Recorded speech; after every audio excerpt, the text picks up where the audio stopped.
Today we're going to be taking a look at a movement which looks incredibly simple. You might not have even noticed the best players in the world who all do it. The amateurs that I say often don't do it. And the great thing about this little exercise is that you can do it at home, you can do it on the golf course, or you can do it during practice. And it's certainly going to help you with your golf swing.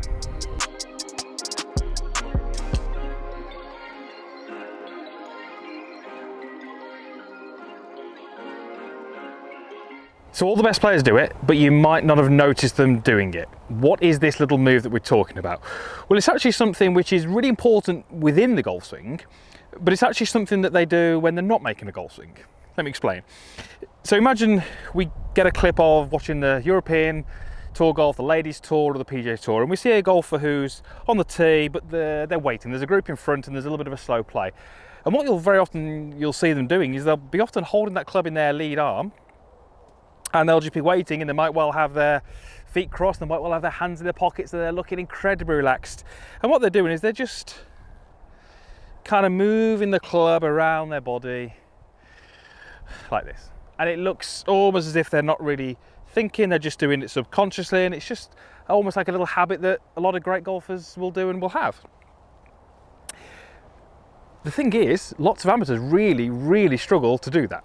So we're talking really about the golfers here who get this kind of chicken wing look through the impact. This elbow separates, they get very cramped, this all looks a little bit tight, and they just really feel that they don't get through the ball as well as they'd like, and that lead arm tends to get in the way. It doesn't fold correctly, it tends to bend. Now, if I was to take that golfer and place them into a setup position and just ask them to hold it in their lead hand and just say, let's just make a really slow, short swing, we'll very often see this. You can see how that looks incredibly different to what we've just demonstrated before. The reason that this is the movement they make is because they're not particularly good at folding this lead arm, and they're not particularly good at relaxing the grip pressure. The golfers who are standing on the tee, got their legs crossed doing this little movement, I don't know if you can see my lead hand, but the grip pressure would be incredibly light. That club's almost coming out of my hand at this point. Yes, I'm holding it a little bit in my fingers, but the grip pressure is incredibly light. I'm allowing my forearm to fold. I'm allowing my wrists to rehinge, and I'm allowing my club to come away from the pad of my hand. Now, we don't really do this in the golf swing, but in this little exercise, we really want to have the ability to make this movement. So the first thing I'd have you do, if you really struggle with that, and you might be quite surprised at how difficult that is, you might pick up a golf club and think, well, that's pretty easy to do, but actually, when you make that movement, it's quite difficult to almost kind of let go and relax that much and let the club just kind of move around your body on its natural path. So if you do struggle with that, here's the first little thing I want you to do. Take your posture and just place your lead arm down, kind of as if you were on a golf club, but obviously the palm is going to be facing away from the target. And all I'd love you to do is just take your body and rotate it towards the target. That's all we're going to do. Body's rotated towards the target.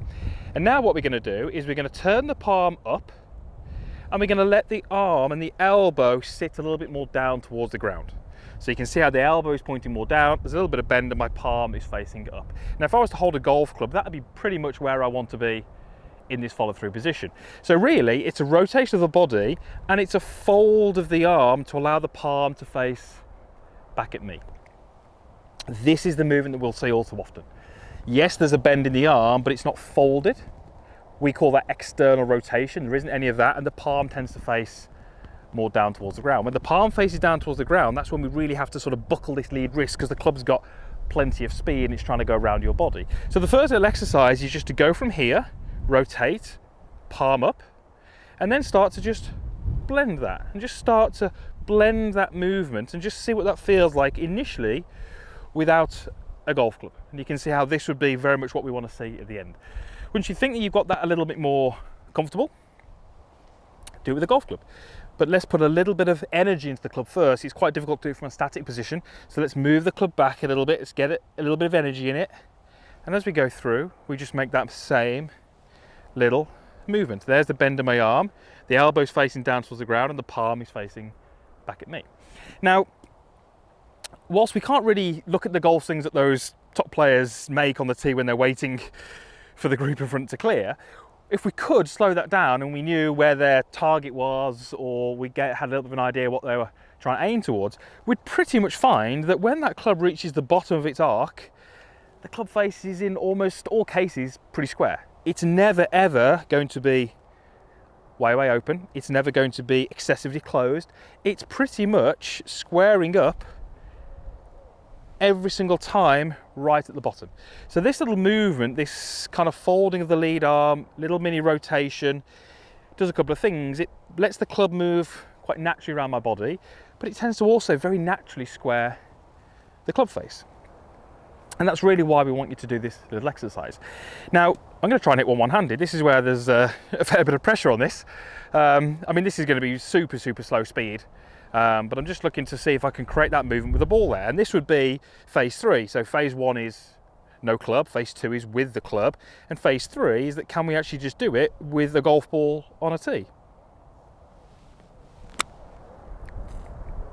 Okay, and there's my end position. And even though that ball has lost into those, into his bracken, you can see how it went pretty much dead straight. Exactly what I wanted to be at the end, elbow pointing down, palm is facing me, strike was good, and the ball has gone dead straight. Now, I had no conscious effort there to try and square the face. I didn't rotate my forearms, I didn't try and flick my wrists, I didn't try and get the toe of the club to work over the heel. I used the natural movement of the club around my body to just let that, almost the energy and the weight and the momentum of that club square itself up and just move through into this finished position. I'd almost guarantee you that any player who you think is a fantastic golfer, that could be at your club, it could be on one of the tours, if you ask them to swing a club one-handed with their lead hand, they'd always do this.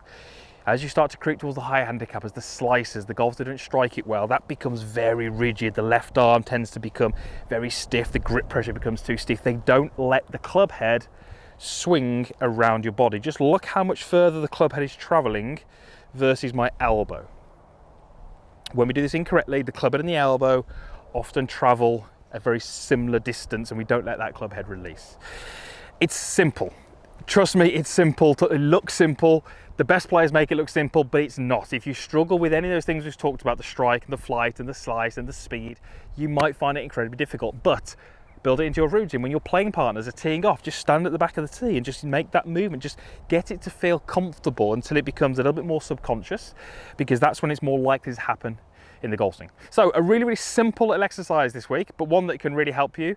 You can do it at home, you can do it at course, you can do it at the range, and I really think if you can train that, it's not a quick fix, but if you can train that over the weeks and the months, it's really going to help you with your golf swing, and specifically on how you fold that lead arm through impact and how you can energize the club.